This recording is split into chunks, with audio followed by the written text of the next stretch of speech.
Welcome to news hour. నేను Deepika. Details చూద్దాం. వరంగల్ జిల్లా వర్ధన్నపేటలో రైతులు సాగునీటి కోసం రోడ్డెక్కారు.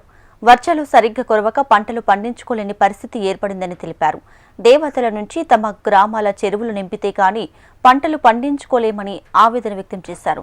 తక్షణమే అధికారులు చెరువులను నింపి బాసటగా నిలవాలని కోరుకుంటున్న అన్నదాతలతో మా ప్రతినిధి నరేందర్ ఫేస్ టు ఫేస్. రాష్ట్ర రాజకీయాలు ఇవాళ పూర్తిగా కాళేశ్వరం ప్రాజెక్టు తిరుగుతున్నాయి. కానీ కాళేశ్వరం ప్రాజెక్టు కింద లేకున్నా తమ బతుకులు పూర్తిగా వ్యవసాయ ఆధారిత బతుకులు, మాకు నీళ్ళ చుక్క లేదు, వ్యవసాయం చేసుకోవడానికి నీళ్ళు అందించండి మా ప్రభు అంటూ వరంగల్ వర్ధనపేట లోపల రోడ్డెక్కి ధర్నాలు చేసే పరిస్థితి ఉంది. వర్షాభావ పరిస్థితుల్లో వర్షము లేదు, నీళ్లు లేక మేము ఎలా వ్యవసాయం చేయాలి, మా చెరువులు నీళ్లు లేక విలవిలలాడిపోతున్నాయి, వందల వేల ఎకరాలన్నీ కూడా ఇవాళ వ్యవసాయం చేసుకోలేని పరిస్థితి ఉందని చెప్పి ఆవేదన వ్యక్తం చేస్తున్న రైతులు అందరూ కూడా ఇప్పుడు మనతో ఉన్నారు. మనం చూస్తున్నాం కడారిగూడెంలో మనం ఇప్పుడు ఉన్నాం. కడారిగూడెం వాళ్ళు నిన్న ఈ ప్రధాన రోడ్డు మీద రాస్తారోకో చేయడం జరిగింది.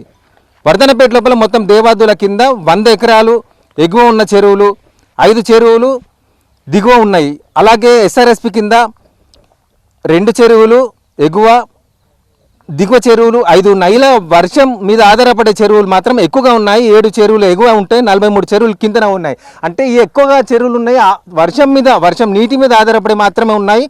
ఇక్కడ మొత్తం కూడా ఆయకట్టు 8,007 ఎకరాలు ఉండగా మొత్తం సాగు భూమి 28,000 ఎకరాలు ఉన్నట్టు ఇక్కడ లెక్కలు చెప్తున్న పరిస్థితి. వరి కింద 16,000, పత్తి కింద 7,000, ఇతర పంటలు 5,000 ఎకరాలు. ఇలాగా కెనాల్స్ మీద వీటి మీద ఆధారపడి 8,000, 9,000 ఎకరాలు ఇవాళ మొత్తం కూడా 20,285 ఎకరాలు ఇక్కడ వ్యవసాయం సాగు చేసుకుంటున్నారు. చూస్తున్నాం ఇక్కడ రైతులు చాలా ఆవేదన వ్యక్తం చేస్తున్నారు. ఏంటి మా పరిస్థితి ఏంటి, మా బతుకులు ఏంటి, మరి ఇవాళ వ్యవసాయం మీద ఆధారపడి ఉన్నాం, మేము ఈ వ్యవసాయం చేసుకోకపోతే ఎలాగ బతకాలి, కుటుంబాన్ని ఎలా సాకాలి, ఇప్పటికే అప్పుల పాలై ఉన్నామని చెప్పేసి ఆవేదన వ్యక్తం చేస్తున్నారు.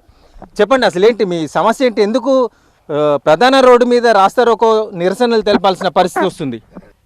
ఇది కంప్లీట్గా చిన్న విలేజ్ సార్, వర్ధనపేటలో అది చిన్న విలేజ్. ఈ చిన్న విలేజ్ కంప్లీట్గా వ్యవసాయ ఆధారిత కుటుంబాలు, వ్యవసాయం చేస్తే తప్ప కుటుంబం పోషణ లేని కుటుంబాలు ఇవి. కాబట్టి మేము రాష్ట్ర ప్రభుత్వాన్ని, మా శాసనసభ్యుల్ని, మా మంత్రివర్యుల్ని రిక్వెస్ట్ చేస్తూ ఉన్నాం. జూన్, జూలై, ఆగస్టుకు వచ్చేసింది వర్షాభావ పరిస్థితి. మీరు చూస్తున్నారు మొత్తం 85 ఎకరాల ఈ చెరువు విస్తీర్ణం కంప్లీట్గా 5% వాటర్ లేని పరిస్థితి. గతంలో ఒక్కసారి గౌరవ శాసనసభ్యులు అరూరి రమేష్ గారి దృష్టికి తీసుకెళ్ళి మేము మా రైతన్నలతో కూడి, ప్రజాప్రతినిధులతో కూడి ఇక్కడ ఉన్న పరిస్థితిని వివరించి సార్కి రిక్వెస్ట్ చేస్తే అక్కడ అధికార యంత్రాంగాన్ని పురమాయించి ఇక్కడ యుద్ధ ప్రాతిపదికన మా చెరువు నింపిన పరిస్థితి ఉన్నప్పుడు ఇప్పుడు మేము మరలా ఇప్పుడున్న ఎమ్మెల్యే గారిని కేఆర్ నాగరాజ్ సార్ రిక్వెస్ట్ చేస్తున్నా. Sir, I request you please మా రైతుల బాధను ఆలోచన చేయండి. చెరువుని, దేవాదుల కెనాల్ని వాటర్ తీసుకొచ్చి చెరువుని నింపండి, రైతులని ఆదుకోండి. కంప్లీట్గా వ్యవసాయ ఆధారిత కుటుంబాలు కనుక మీరు శ్రద్ధ పెట్టి ఇమ్మీడియట్లీ పై అధికారులని ఆదేశించి ఇక్కడ ఉన్న పరిస్థితిని విజిట్ చేసి కడారిగూడెం గ్రామానికి నీళ్లు తెచ్చి రైతులను ఆదుకోవాల్సిందిగా మేము రైతన్న పక్షాన రిక్వెస్ట్ చేస్తున్నాం సార్. చూస్తున్నాం ఇక్కడ వర్షాభావ పరిస్థితులు అనేవి చాలా ఎక్కువగా ఉంటే చాలా ఇబ్బంది పడుతున్నారని చెప్తున్నారు. చెప్పండి ఏంటి మీ డిమాండ్స్ ఏంటి, దేనికోసం నిరసనలు? మాకు వ్యవసాయం చేసుకోవడానికి నీరు లేకనే ఇబ్బంది పడుతూ 1,000 రూపాయలు వెచ్చించి ఇప్పుడు వేసుకున్న పంటలు ఎండిపోయే పరిస్థితి ఏర్పడ్డది.